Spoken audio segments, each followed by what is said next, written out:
Apaan tuh? Tahu nggak? Malaysia ngajuin bahasa Malaysia jadi bahasa resmi ASEAN. Bagus nggak tuh? Kita nonton Upin Ipin nggak pakai subtitle lagi. Kan banyak, maksudnya nggak semua penutur bahasa Melayu di ASEAN. Kan ada yang ngomeng-ngomeng itu. Thailand. Ya. Ngomeng-ngomeng. Kampung kap. Seberapa banyak? Sawadikap. Sama lagi. Cuman kan untuk kita ya lumayan ada untungnya. Kita nggak terlalu jauh lah bahasanya sama Malaysia gitu. Untung lagi Malaysia dong. Kalau kata saya mah mending bahasa Indonesia aja yang jadi bahasa ASEAN itu. Coba lihat nih ya, misalkan Indonesia ini bahasanya itu dituturkan hampir beberapa negara tetangga juga menuturkan bahasa Indonesia. Malaysia juga pasti ngerti omongan bahasa Indonesia. Australia jadi kurikulum bahasa Indonesia. Iya kan? Saudara kamu di Australia kan? Iya. Ya kan jadi bahasa kedua kan. Tor aja bisa bahasa Indonesia. Minimal selamat pagi gitu kan.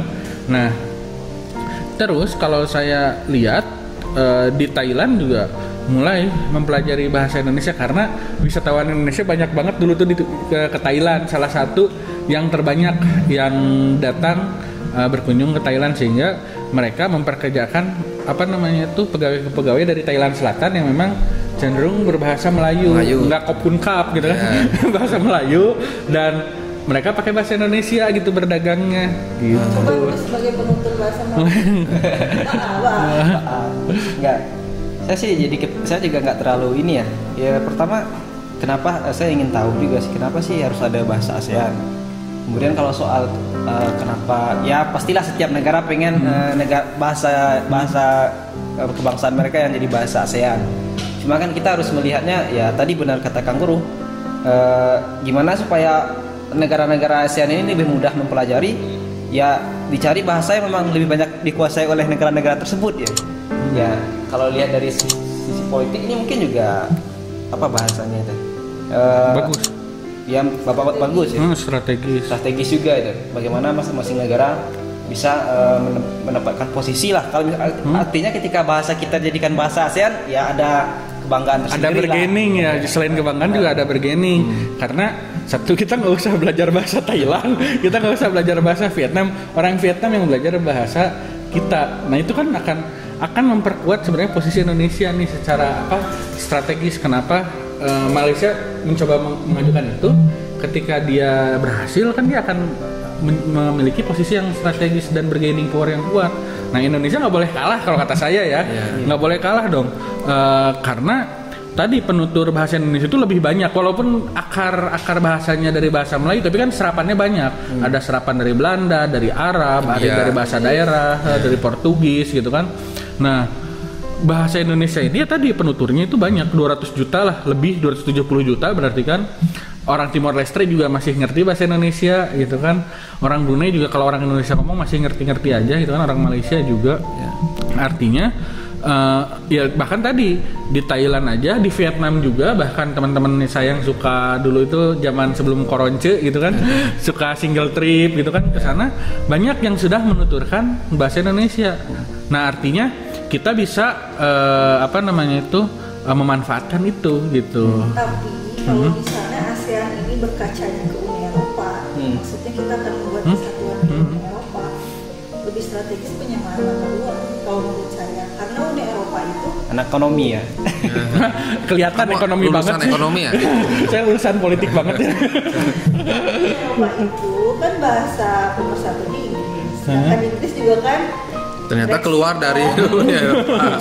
Sebenarnya kalau kata saya sih, ya maaf ya, tidak terlalu strategis gitu, karena lebih strategis penyamaan mata uang itu. Gitu. Nih, kalau nggak strategis, ya nggak apa-apa, kita kan beda pendapat, nggak masalah kan. Di tema sebelumnya kita udah belajar demokrasi. Tapi tolong jangan pukul-pukulan ya, pukul-pukulan ya, jangan ya. Kalau pukul-pukul mah itu Aska dengan Vicky. Nah, gini. Kenapa dibilang tidak strategis? Kalau saya nggak, beda pendapatnya. Bukan tidak, tapi kurang. Ya. Kalau kata saya justru strategis, karena lihat waktu Sumpah Pemuda aja satu bahasa Indonesia enggak satu mata uang. Nah, itu yang salah.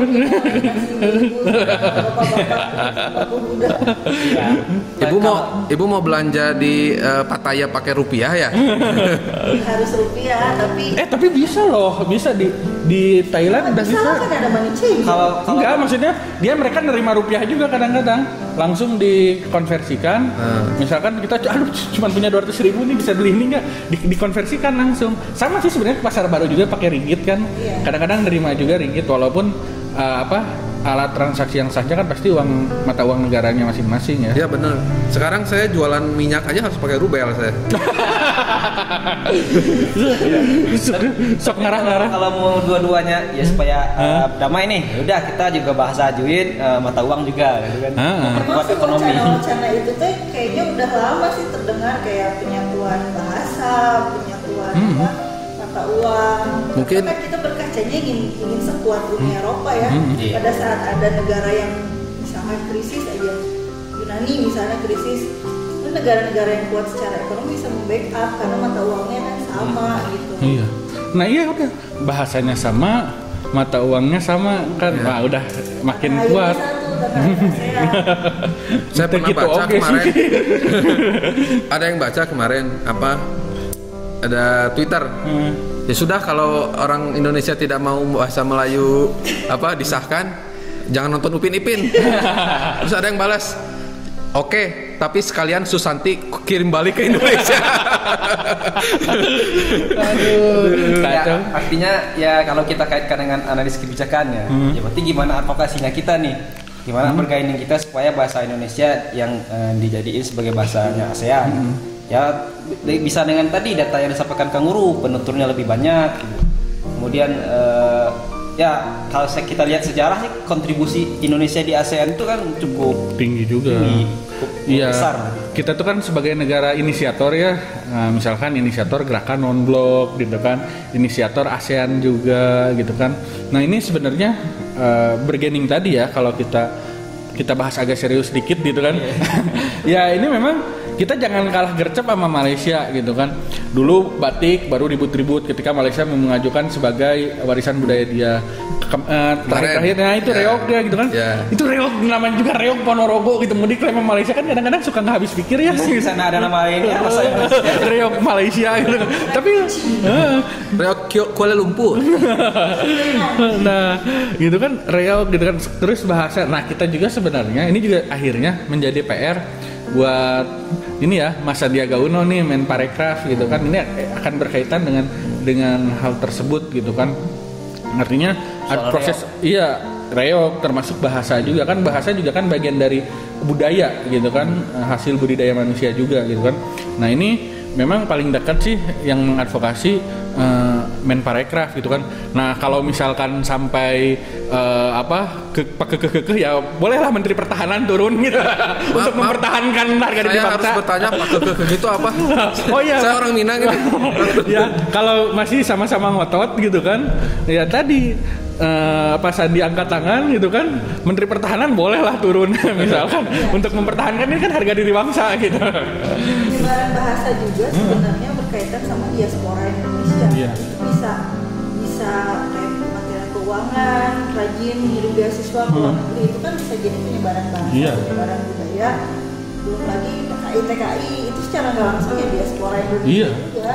Tapi Bu Isni, maaf nih, saya nggak setuju nih sama mata uang lebih ini daripada bahasa.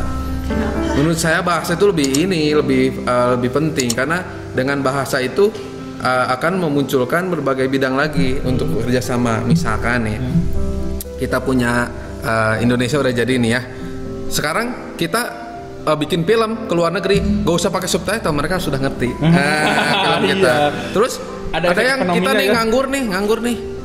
Sebelumnya Indonesia kan terkenal dengan kemampuan trilingual ya, menguasai bahasa Indonesia, bahasa asing Inggris, dan juga bahasa daerah. Iya. Paling banyak ya. Nah, kita nganggur sedikit nih. Itu ada panggilan dari Thailand untuk ngajar bahasa Indonesia.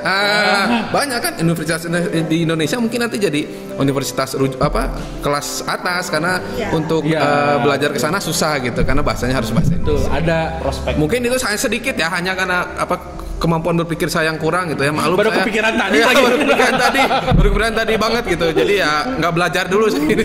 Iya. Tapi jadi nggak nih Susanti dikirimkan? Nah itu udah kelat bang sekarang Susanti. Nah, Emang siapa yang pelatih Susanti? Yuni. Ini bercandaan internal ini nggak akan ngerti ini. iya. Jadi ya tadi efek bahasa itu tadi kan karena bahasa itu produk budi dan daya manusia, makanya memang impactnya itu akan banyak ya, salah satunya ke ekonomi, termasuk juga berbicara masalah pertahanan juga. Itu bagian dari namanya tuh kita bisa memperkuat itu gitu. Bisa dibayangkan kan kalau tadi ya mau kerja gitu kan, ada syarat TOEFL, kita mau kerja di Malaysia itu ada syarat TOEFL atau syarat menguasai bahasa Malaysia, nggak usah, kita kan bahasa Indonesia gitu kan. Native speaker Native speaker gitu. Itu ada keuntungannya banyak Ya, loh betul, buat bangsa betul. kita gitu. Ya, kita Pak Guru ingat juga apa zaman imperialisme ya, di mana negara-negara itu melakukan kolonialisme gitu ya, bukan imperialisme, kolonialisme. Itu selain mengambil ya sumber daya alam, sumber daya manusia, dia juga memberikan pengaruh bahasa, dan sampai sekarang masih terasa. Apa? Bahasa Inggris di mana? Di Australia masih ada, walaupun itu ya bukan jajahan sebenarnya ya. Di Malaysia dipakai, di India dipakai, ya. Perancis di negara-negara Afrika Selatan banyak itu, apalagi Afrika Utara ya. Afrika Selatan jajahan ini. Udah ganti ya. Iya betul. Nggak apa-apa lah, salah sedikit. Intinya itulah, maksudnya negara-negara tersebut memberikan bukan hanya mengambil tapi juga memberikan. Setelah memberikan, mereka akan memberi pengaruh sampai sekarang, bahkan ada yang menggunakan mata uang negara penjajahnya dulu gitu. Iya, memang seperti itu. Bahasa itu justru memang lebih lama efeknya. Ya, kayak kita kan masih ada bahasa-bahasa Portugis, gitu kan, serapan-serapan seperti itu, bahasa-bahasa Belanda kayak perboden gitu kan. Walaupun kalau di Sunda kan itu perboden lah gitu kan. Cuman beda cara pengucapan aja gitu kan. Nah, ini memang kita penting lah, dan juga mendukung lah sebenarnya pihak-pihak terkait untuk memperjuangkan inilah, artinya bahasa Indonesia bisa jadi bahasa ASEAN, dan bukan tidak mungkin nanti bisa jadi, enggak juga sih, kalau bahasa Asia ada itu Tiongkok ya, itu lebih banyak lagi. Lagi pula itu lagi pula Pak Guru, taruhlah negara ASEAN semua setuju, agak sulit untuk tetap menerapkannya. Kenapa? Karena harus ada goodwill-nya juga, ada keinginan dari negara, masing-masing negara itu untuk menjadikan bahasa kita atau bahasa yang resmi itu menjadi bahasanya dia dan digunakan sehari. Itu sangat sulit sekali.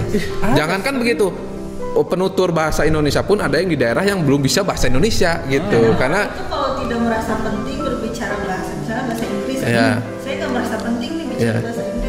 Ya mungkin setelah disetujui mungkin harus ada formulasi-formulasinya lagi gimana ya, mungkin ada TOEFL bahasa Indonesia, nah kayak gitu. Nah, sebenarnya itu justru mempersulit. Sebenarnya gini, kita datang berwisata gitu kan, contohnya aja kan kita sering melancong ya sebenarnya, anak-anak Indonesia ini ya, walaupun di situasi krisis merantau iya merantau juga ya, kalau merantau dia gitu kan udah gitu kan kayak film ke Thailand, Kamboja, bahasa Indonesia.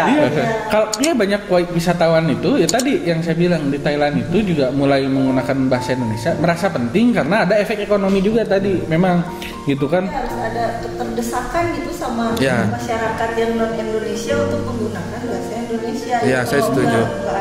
Mungkin kalau di pariwisata, jangankan Thailand gitu ya, misalkan orang-orang di Arab pun di tempat haji itu pada bisa bahasa Indonesia. Ya karena memang ada keperluan, ada kepentingan gitu. Kalau misalkan mungkin di pariwisata cuman di sektor lain yang harus kita pikirkan. Pariwisata bisa jadi gerbangnya. Sip lah, nanti kita bahas lagi lebih lanjut efek-efeknya. Azan nih, waktunya sholat. Ayo. Ya kalau kita buka kalau jadi ini bahasa Indonesia berhasil kita usung sebagai bahasa ASEAN, akan banyak manfaat yang didapatkan oleh Indonesia untuk daya saing dan segala macam. Ya, benar, saya setuju. Dan yang paling penting kalau bahasa Indonesia jadi bahasa resmi ASEAN, Susanti tidak perlu pulang ke Malaysia dari Indonesia. Tetap di sana. Ya. Siap. Oke. Yuk.